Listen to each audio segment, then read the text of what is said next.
धूप का एक टुकड़ा सूरज की रोशनी थाम कर अंधेरे का मेला देखता इस भीड़ में खो गया।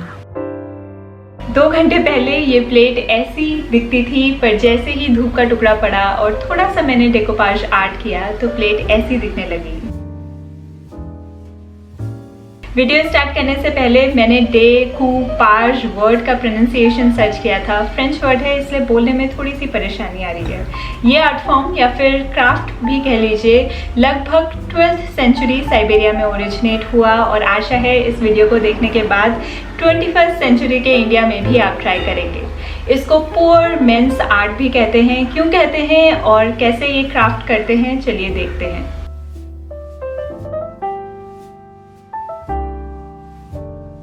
अभी हम रिवर्स डेकोपाज कर रहे हैं। ये ट्रेडिशनल क्राफ्ट से थोड़ा सा डिफरेंट है। इसमें प्लेट के ऊपर नहीं, प्लेट के पीछे पेपर चिपकाएंगे, पर मटेरियल्स एंड प्रोसेस लगभग सेम ही है। तो सबसे पहले प्लेट को साफ कर देते हैं सो दैट धूल और हैंडप्रिंट्स मिट जाएं। उसके बाद हम लेंगे डेकोपाज नैपकिन, जो कि मैंने अमेज़ॉन से मंगवाया। पुराने ज़माने में जब ऐसे बने बनाए नैपकिन्स नहीं होते थे तो लोग ज़्यादा क्रिएटिव थे।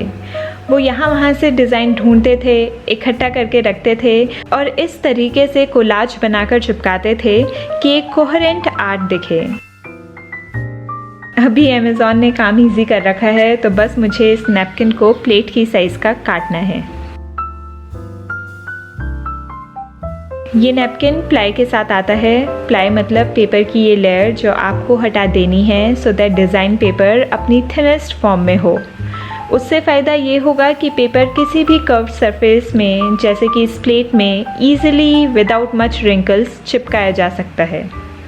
उस वक्त यूरोप में, ये 17th सेंचुरी की बात हो रही है, तो यूरोप में बड़े बड़े लोग, धनी लोग अपने घरों की दीवारों को या फिर फर्नीचर को पेंट करने के लिए बड़े बड़े आर्टिस्ट को बुलाया करते थे। जो उतने धनी नहीं थे वो ऐसे मास्टर आर्टिस्ट को अफोर्ड नहीं कर पाते थे, तो उन्हें मन मारना पड़ता था।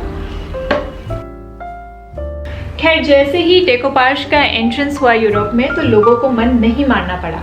उनको पता चला कि न्यूज़पेपर कटिंग से या फिर मैगजीन को काटकर या फिर किसी भी डिज़ाइन वाले पेपर को काटकर अगर फर्नीचर पर या फिर किसी भी ऑब्जेक्ट पे चिपकाया जाए और उसके ऊपर 14-15 टाइप्स वार्निश की लेयर कर दी जाए, तो इफ़ेक्ट लगभग पेंटिंग जैसा ही आता है। बाय द वे, ये अभी मैं मॉड पॉच अप्लाई कर रही हूँ। मॉड पॉच कुछ नहीं, बस ग्लू है जो कि सूखते ही ट्रांसपेरेंट हो जाता है। ये एज अ सीलेंट भी काम पर लिया जा सकता है।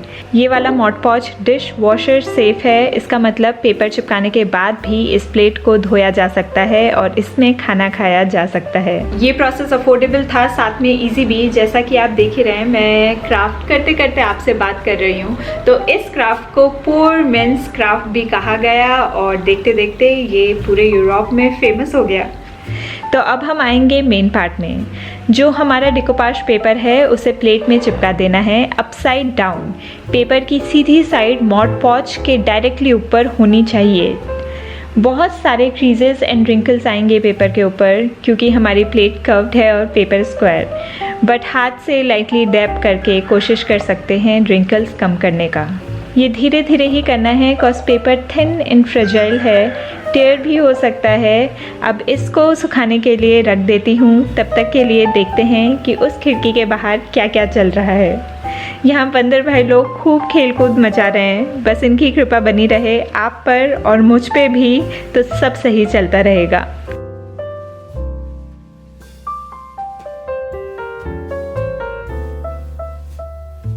जब टिश्यू के नीचे वाला मॉड पॉच सूख जाए तो टिश्यू के ऊपर भी एक लेयर मॉड पॉच की लगा लें। जैसा कि मैंने बताया, मॉड पॉच सीलेंट भी है और अगर हमें प्लेट वॉशेबल बनानी है तो हर स्टेप के बाद मॉड पॉच की एक लेयर लगानी ही होगी। ऊपर वाली लेयर को भी थोड़ा सूखने का टाइम देते हैं और तब तक के लिए देखते हैं कि ये दूसरी खिड़की के बाहर क्या चल रहा है। यहाँ जुलेखा और फैमिली सैर कर रहे हैं। इनकी भी थोड़ी कृपा बनी रहे तो अभिषेक और मैं थोड़ी शांति से सो पाएं। जुलेखा के तीनों बच्चे मेल हैं, तो कुकड़ू को दिन भर चलता रहता है। अब ये मॉड पॉज सूख गया है तो किनारे किनारे का पेपर हम काटेंगे, इस पेपर को फेंकेंगे नहीं, ये यूज़ हो सकता है किसी और ऑब्जेक्ट को डेकोपाज करने के लिए। और इस प्लेट के पीछे हम कर देंगे वाइट कलर, सो दैट जो इसका कलर है, रंग है ब्लू कलर, वो ठीक से खिलकर निखर कर आए।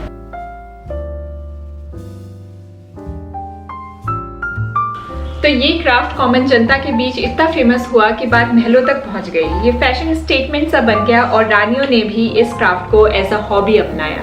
बहुत से फेमस डेकोपर्स हुए। डेकोपर्स मतलब वो लोग जो डेकोपाज आर्ट करते थे, और उनमें से एक थी Mary Delaney. Mary Delaney famous थी as a decoupage artist queen Charlotte के कोर्ट में। उन्होंने 71 इयर्स की एज में डेकोपाज आर्ट करना शुरू किया और 88 तक उनकी आंखें कमजोर हो गई, तो उनको अपनी हॉबी छोड़नी पड़ी।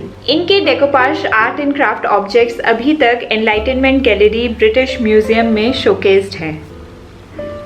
तो मॉड पॉज ठीक से सूख जाने के बाद मैं इसके ऊपर वाइट पेंट कर रही हूँ। आप कोई भी पेंट, एक्रेलिक, चॉक पेंट या फिर जेसो पेंट अप्लाई कर सकते हैं, जो भी आपके पास अवेलेबल हो। वाइट बैकग्राउंड दे देने की वजह से प्लेट बिल्कुल ओपेक हो जाएगी और डिज़ाइन उभर कर दिखेगा।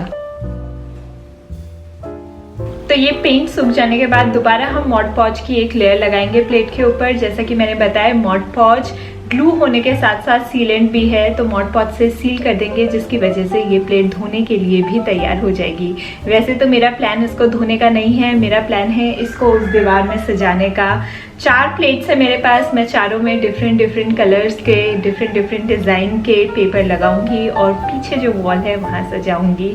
पेंट ठीक से सूख गया है, प्लेट बहुत ही ब्यूटीफुल लग रही है। पेंट होने के बाद रिंकल्स भी कम नज़र आ रहे हैं। ये दीवार में सजने के लिए तैयार है।